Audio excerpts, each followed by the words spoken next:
Maybe you didn't realize that you can grow grapes in Tennessee, but you can. The secret is planting the correct variety. We're here at Amber Falls Winery and Cellars in Hampshire, Tennessee, and we're going to show you how. So I'm here with Gabriel Zombrecker, who is the vineyard manager and really part of a true family business here at Amber Falls. And Gabriel, I would like for you to tell our viewers what kind of grape we're looking at here. I know you've got lots of varieties, but this one's a particularly nice one. Well, thank you. This is our Zinfandel grape. The Zinfandel is a hybrid of Zinfandel and Norton. The reason we chose this grape to grow here is Zinfandel wouldn't do all that great here. The Norton part of it, or Cynthiana as a lot of people call it, is a native grape, and it grows very well around here. So it likes our heat and humidity. Exactly. And a lot of these, like this variety in particular, are a newer variety. Right. So we kind of got to test this grape, so to speak. Makes a very good blush wine. Got it. And so these vines in particular are about, how old are they? These vines, I would say, are about 8 to 9 years old. The grapes are still building. So we should be looking for an increase even for the next couple of years yet before they start kind of plateauing out. This variety is the very last one that gets fully ripe.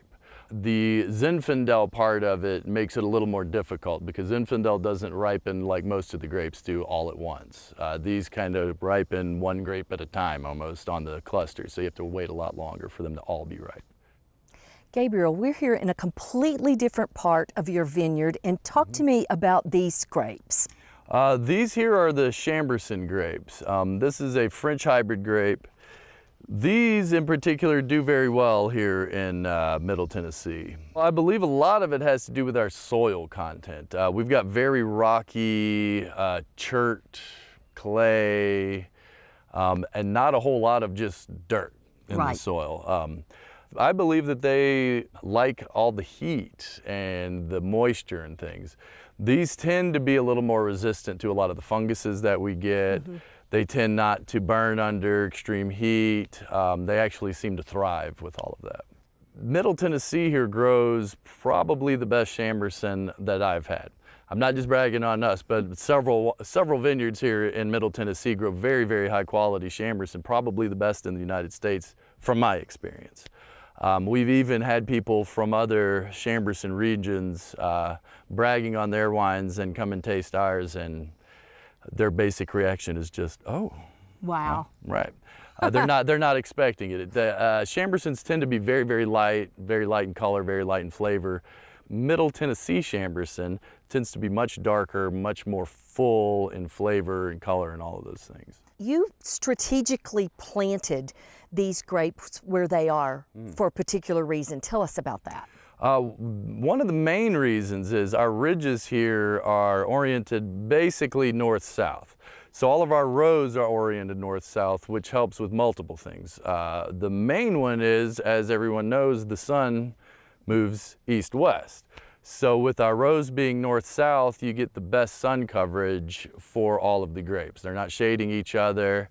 The slope of the ridge follows the slope of the path of the sun in the sky. Another reason is, especially around here, our winds tend to come out of the south and west actually, most of the time. So that also helps with the airflow through the vines, which is just absolutely necessary to keep funguses and dry things. them off. Yes, to keep them dry on the inside. So all of those things play into it.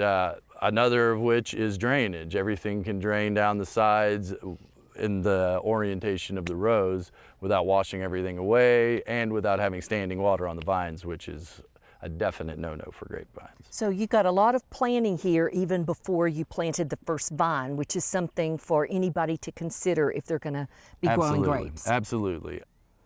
These are 2-year grapevines, and over here we've got... Over here what we've got is what we planted earlier this year. Here you can actually see all of the trellising that we've got to put up just to hold these up. Right. They get so heavy with fruit. Correct. So a big part of our investment is all of this trellising, aside from the vines and everything else that we've got to do in preparation for And receiving you've grapes. got a double wire here so the grape can grow up on both sides of it, adds more strength to it. That's correct, and it gives them something to lean on if we get wind. We get a lot of wind through here, sometimes very strong, so we have kind of modified our trellising specifically for that, so that we can get them up in between wires and they won't blow over either way with the strong winds. I got it. Well, I think it's time for us to taste the fruits of your labor. I agree. For inspiring garden tours, growing tips, and garden projects, visit our website at volunteergardener.org or on YouTube at the Volunteer Gardener channel, and like us on Facebook.